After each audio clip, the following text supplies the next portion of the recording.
Midi 30 sur RTI2. Bonjour et bienvenue au journal. À présent, nous passons au titre. Lourd bilan dû aux pluies diluviennes qui se sont abattues sur la ville d'Abidjan d'hier à aujourd'hui. Selon les sapeurs-pompiers, il y a 4 morts. Et puis au Mali, un deuil national de 3 jours a été décrété après le massacre de plus de 130 civils par des terroristes. La pluie diluvienne qui s'est abattue dans la nuit du lundi 20 au mardi 21 juin 2022 sur la ville d'Abidjan et banlieue a occasionné des inondations et des dégâts dans plusieurs quartiers tôt dans la matinée. La principale voie d'accès à la commune de Bingerville était envahie d'eau, rendant impossible la circulation des véhicules. Les éléments des sapeurs-pompiers étaient également déployés sur les lieux. Dans une note d'information diffusée dans la matinée, ces derniers annoncent être engagés depuis 3 heures du matin pour plusieurs zones inondées, à savoir les quartiers de Bingerville-Fékissé, Bingerville-Marché, Bingerville-École Électricité, Riviera-Palmeraie, Riviera-Alabra, Riviera-Atoban, Cocody-Engrais CHU, Cocody-Bonoumen et Yopougon à Bobodoumé.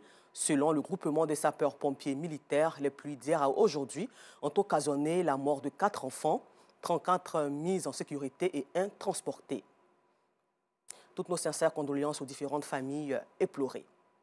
Ils sont nombreux ces hommes qui sont épanouis dans le métier dit de femme, coiffeurs, esthéticiens ou même sages-femmes.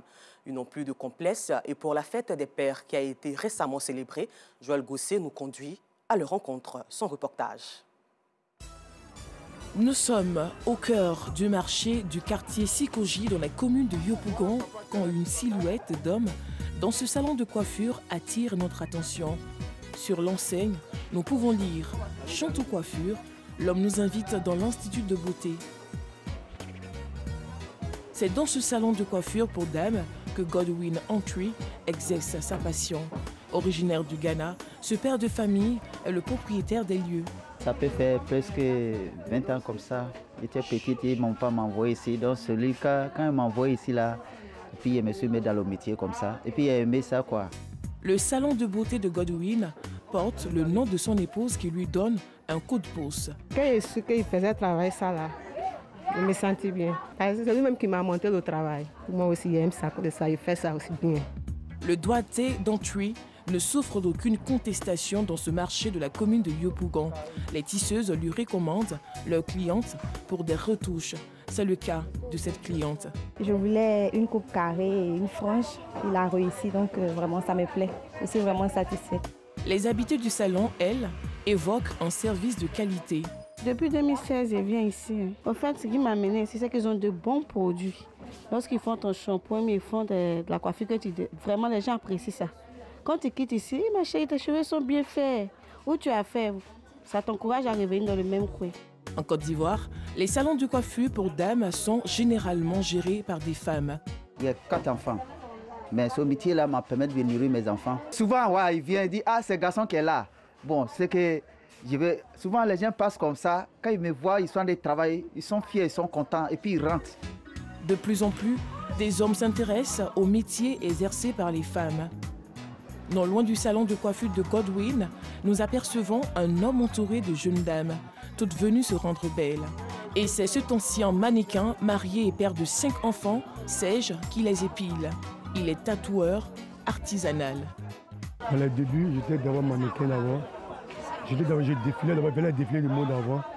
Mais après, je me suis rendu compte que ce métier-là, ça c'est équivalent avec le métier que je faisais.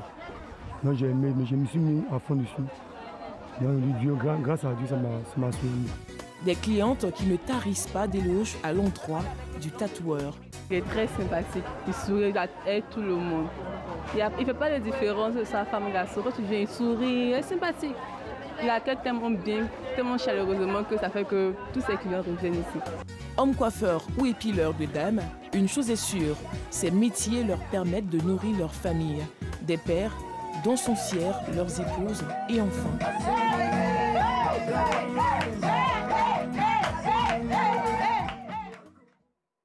Communiquer avec son enfant sans cris et sans violence est le thème autour duquel des mamans se sont réunies pour échanger entre elles.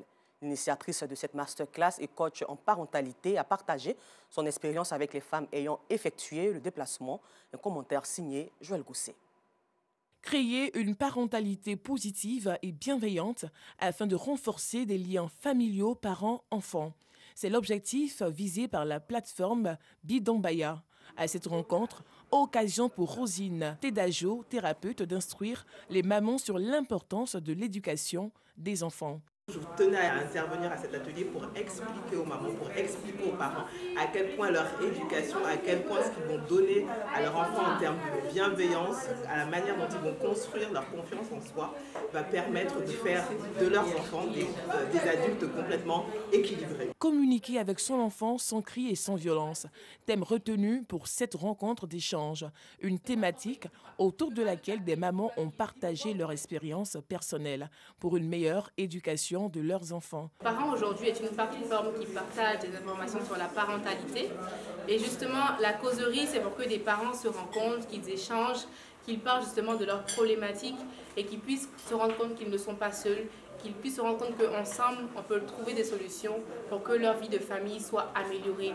Qu'on cherche justement par rapport à notre monde actuel, comment justement évoluer en gardant nos valeurs, certes, mais toujours dans le but d'avoir des relations harmonieuses et solides justement avec nos enfants. Bidambaya, en langue malinké qui signifie famille d'aujourd'hui, a pour but de permettre aux mères de créer des liens affectifs avec leurs enfants.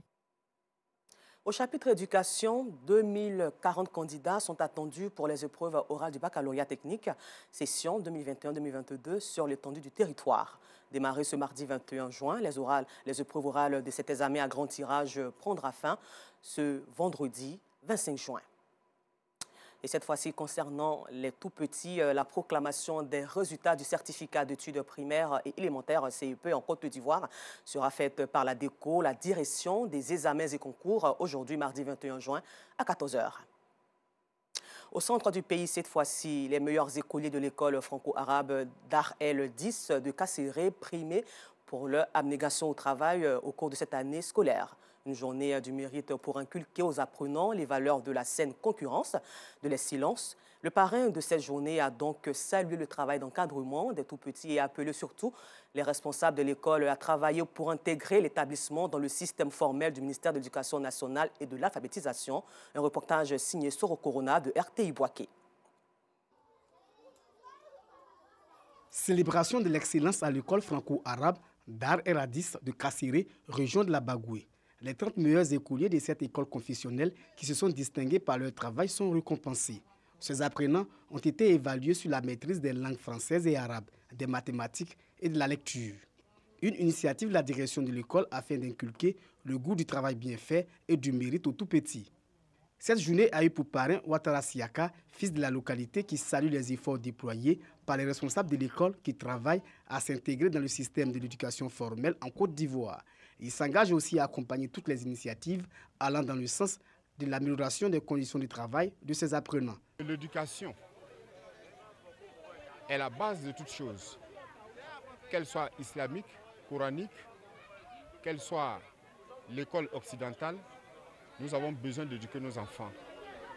Et nous pensons qu'en plus de l'éducation qui est donnée à la maison, cette éducation qui est donnée ici, à l'école coranique, permettra à nos enfants et à travers nos enfants nous-mêmes d'être en parfaite harmonie avec notre Seigneur et notre Créateur. Présent à cette cérémonie, le sous-préfet de Kasséré s'est réjoui de la tenue de cette journée qui est un stimulant pour les jeunes apprenants à redoubler d'ardeur dans leurs études. L'intégration réussie pourra permettre, à n'en point douter, aux diplômés des écoles franco-arabes d'intégrer le système j'allais dire, éducatif normal. Après l'école primaire, ils pourront accéder au collège, et au lycée, et à l'université, et ainsi de suite, et avoir accès au concours de la fonction publique. Les guides religieux ont profité de l'occasion pour prier pour le président de la République, la paix et la prospérité en Côte d'Ivoire. Chants, prestations théâtrales, concours de lecture du Saint-Courant ont meublé la première édition de la journée de l'excellence à l'école Dar El Hadis de Kasséré. Retour à Abidjan pour parler toujours d'excellence. Et cette fois-ci, c'est le réseau des communicateurs professionnels de la société ivoirienne qui a organisé ce jeudi 16 juin 2022 une cérémonie de remise de prix dénommée Grand Prix Espoir des artisans du développement national à la Maison de la Presse au Plateau, Yacouba Koulibaly, Clément Boko.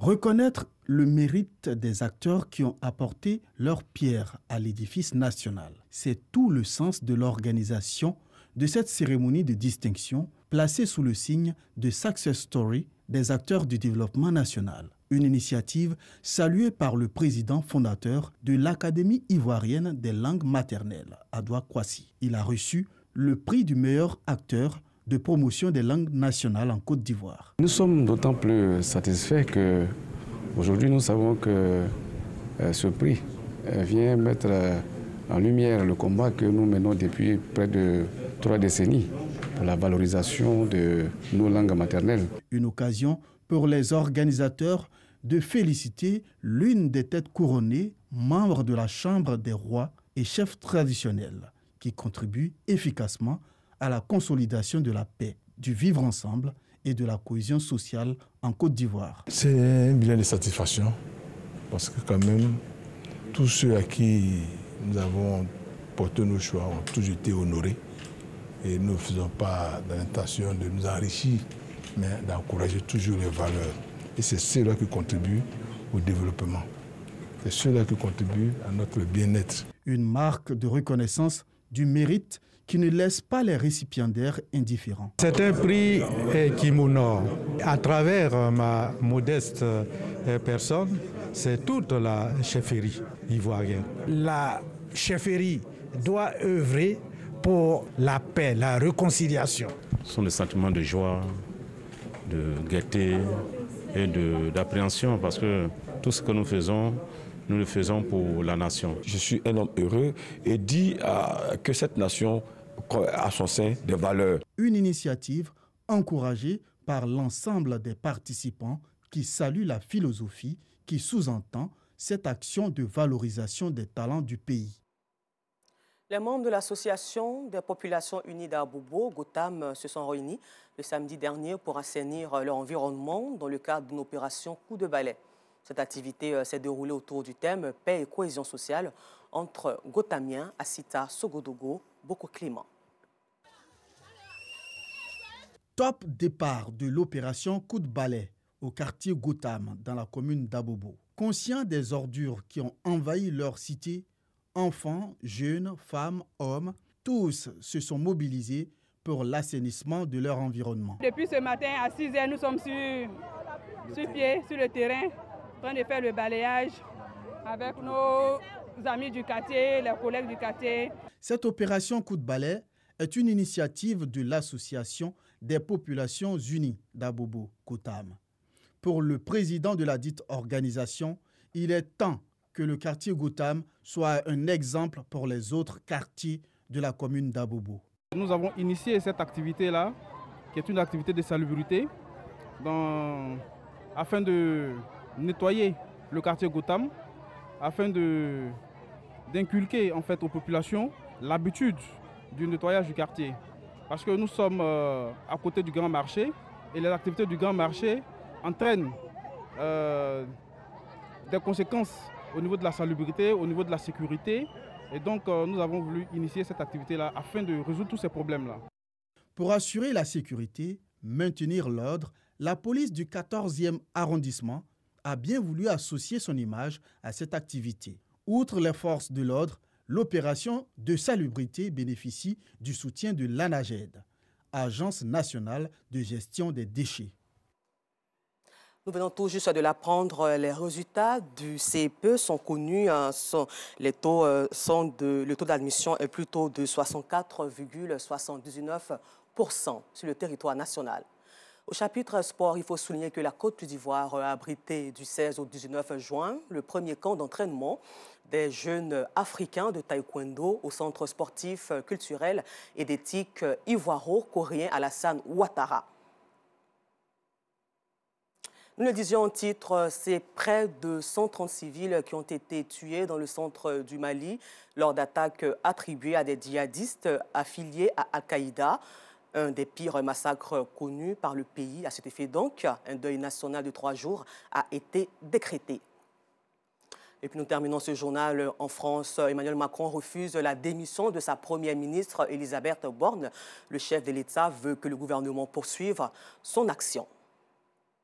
Voilà, c'est tout pour aujourd'hui. Merci à vous et bonne suite de programme sur RTI2.